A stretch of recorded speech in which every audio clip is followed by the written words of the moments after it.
I just got off that bus and I am underneath the Maple Street Bridge. I've shown this bridge before, and I've been under it before, but it's the first time I've gotten off and walked around here. And I'm gonna walk down this way first, down to the river. We have a really steep staircase here, and I believe somewhere on the other end of this path there is river access, but I guess I'll find out. Been wrong about stuff like that before. It's also a hot day today, not as hot as yesterday, but it is in the 90s. So walking up and down staircases like this can be difficult, but the bridge is giving me a lot of shade.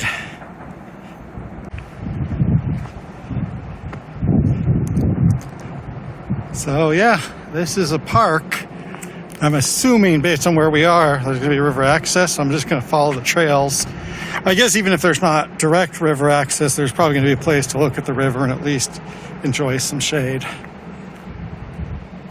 Incidentally, this neighborhood is called Peaceful Valley, and I certainly do feel peaceful right now.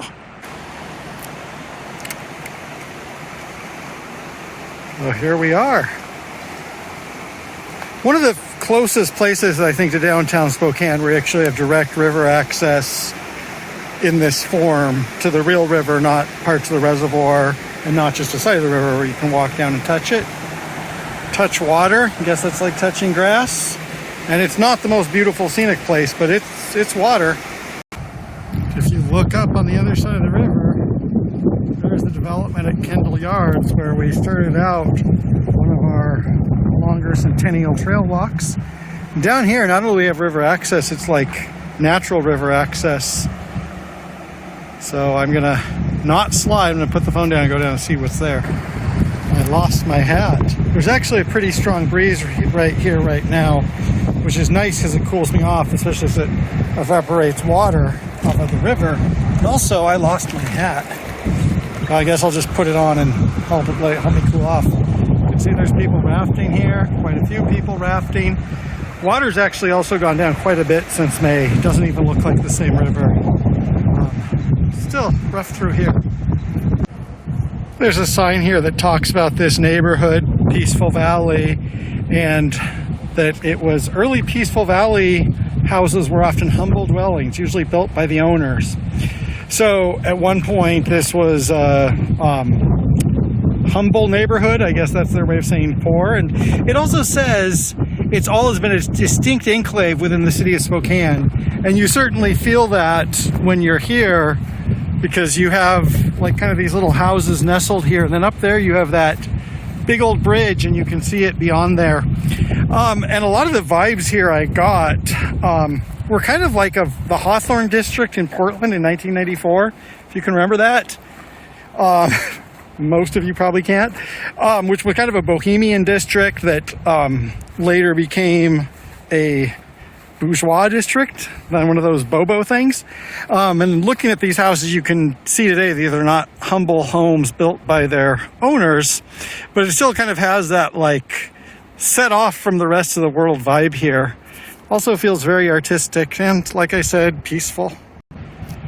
Let me talk about one of my biggest challenges, or maybe obsessions, and I've mentioned it before, which is what I call framing or composition, which is technically and artistically getting something into a shot that really shows the essence of where you are, whatever essence means. And so here, the way I feel is like, this is like a little enclave. This is a little friendly neighborhood, and it's kind of buried in between the infrastructure of the city, in this little valley just outside of downtown. And to show that in a picture, what I want to do is I want to show some of that neighborhood quality. And then I also want to have that big old bridge overhead.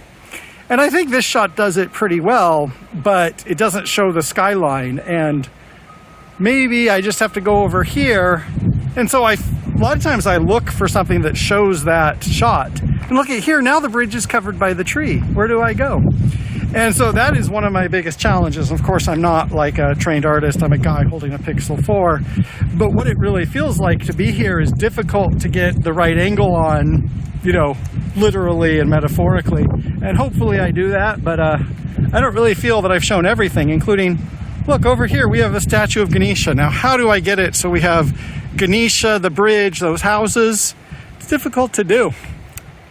And I'll let that segue into this little thing of Shotgun Studios and its centerpiece, gigantic syringe. So, speaking of framing and perspective, where to get that all in? There's a little plaque outside that explains what this sculpture is about, why there's a sculpture of a syringe. So the artist says there's nothing that brings more pain and relief from pain to society. Words to that effect. It looks like we have different sculpture from different schools. Some of it is abstract or odd, and some of it is kind of fanciful. And that shows something about this neighborhood, that you do have like this sculpture garden you can just walk into in the middle of the neighborhood. So I wanted to show that, and then I'm going to walk this way and walk back up to the street I came in on. We are walking a little bit down this road. It turns to the left, and that's the main road. And I'm just going to walk a little bit because it is up to 90 Fahrenheit. So just see a little bit more of the neighborhood and then head back. So this is Clark. And if we turn to the right here, walk down this trail, which looks like a nice trail, that leads to People's Park and the bridge over to Centennial Trail Park and the Centennial Trail, which on another day would be a good place to visit. But like I said, it's hot today. So instead, I'm turning this way, walking back up into the neighborhood. So you see a little bit more of that, walk back to the bridge, enjoy the shade, and wait for the bus. So ahead you can see a bus stop, and even more ahead you can see a bus. That's the 20 bus, one of the most popular buses in Spokane, goes to Spokane Falls Community College, and it runs at 15-minute frequencies on weekdays, but it divides into two sub-routes. One goes up Clark, and the other goes up the hill, just a little bit that way, but it's the steep hill, so they're divided. So that bus only has 30-minute frequencies, even though between SFCC and downtown, you have 15-minute frequencies. Now, it looks like I just missed it, and it'd be a half-hour wait. I have to decide how I'll deal with that. Might end up walking back to downtown. It's not that far. On any other day I would easily, but today it is 90 Fahrenheit. You can see more. This neighborhood looks like the next road down. Nice old houses. Feels kind of quaint and kind of fancy at the same time. And as mentioned, two bus routes go in two different ways because we have this cliff right here. That's pretty common in Spokane. You'll be walking around a neighborhood and then you'll take a turn. You'll realize you're hitting a mountain. So we do have a drinking fountain, which is good and it works, but it's working a little bit too well. Probably be a good way to cool off, but I tried drinking and got water up my nose.